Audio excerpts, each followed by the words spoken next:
Hello and welcome to another UC Partner Trend session. I'm Tom Wright and I'm delighted to be joined by Chris from Uber. How's it going, Chris?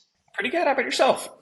Yeah, very well, thank you. We've got a really interesting topic today, actually. We're going to be talking about how channel partners can really build a strong brand identity that both resonates with their customers, particularly at a time when so many big vendors are able to go direct to enterprises if they like. So perhaps we could start there, actually. I wonder what elements you consider to be particularly important to building a really strong and memorable channel brand. It's a wonderful question. And obviously, as you mentioned, there's lots of vendor options that are available in the market today. And so we see white label and channel brand is a really interesting opportunity to differentiate. And part of it, I think, is delivering, probably the most important part is delivering a unique value proposition. So purely just rebuilding something on your own brand under your own paper is not really going to set you apart out in the sea of options that are available. But selecting the right platform allows you to do some unique things, whether that's in a vertical market or a specific feature or capability that you're developing. That becomes quite interesting to customers looking for something unique. Yeah, I think differentiation for the partners is incredibly important, particularly if maybe at the moment they're reselling the same kind of product that their competitors are. So, how do you think they can take steps to differentiate themselves? Yeah, I think there's a couple different angles here that folks can approach this with, and looking at our own base in the 2600 hertz world. One example is completely custom development of solutions, whether that be desktop, mobile clients, management portals, billing engines that allow you to really craft and tailor that into the market that you're going to serve. The second is vertical specific. So we have two customers, interestingly enough, one focused on the retail space, one focused on the dental space. And they built a whole slew of other solutions beyond just voice kind of communications around it, leveraging the platform all under their own brand.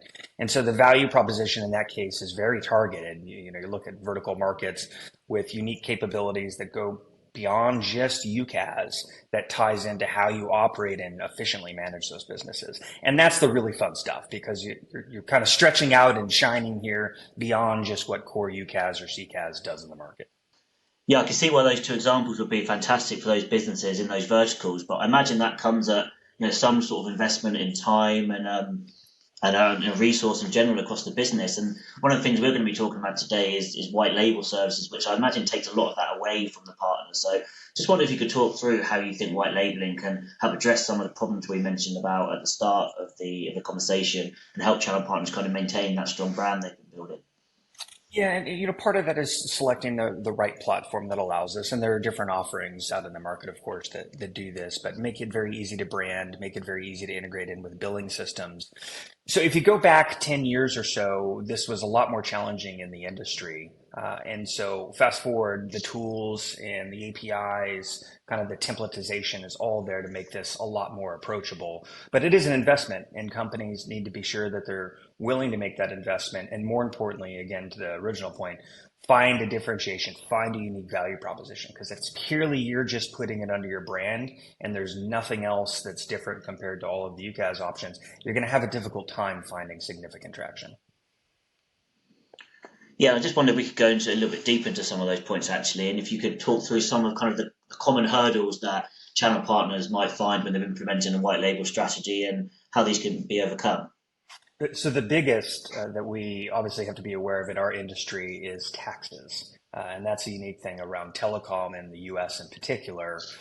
Taxes are very different than typical sales tax, if you will. So for the telecom level, it's federal, state, and there's local jurisdictions.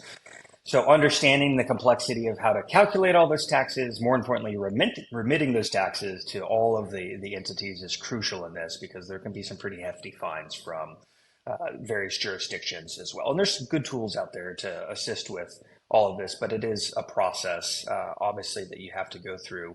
And then the second is figuring out how you're going to develop that differentiation. And so this is where you're faced with a question of, do I hire my own developers, for instance, internally that are going to go craft unique capabilities on a platform to differentiate, or do I partner with a professional services team to assist with building that? But that development talent so that you can do something unique is critical, and that's really different than just reselling another platform because you're hiring a capability set that isn't typical for a lot of organizations.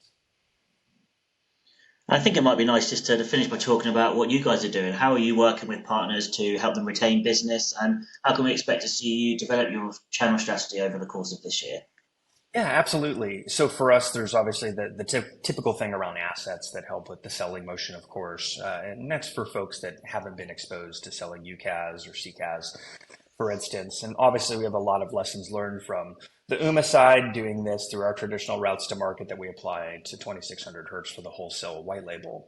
The other piece is we stood up a professional services team specifically to help customers who want unique features.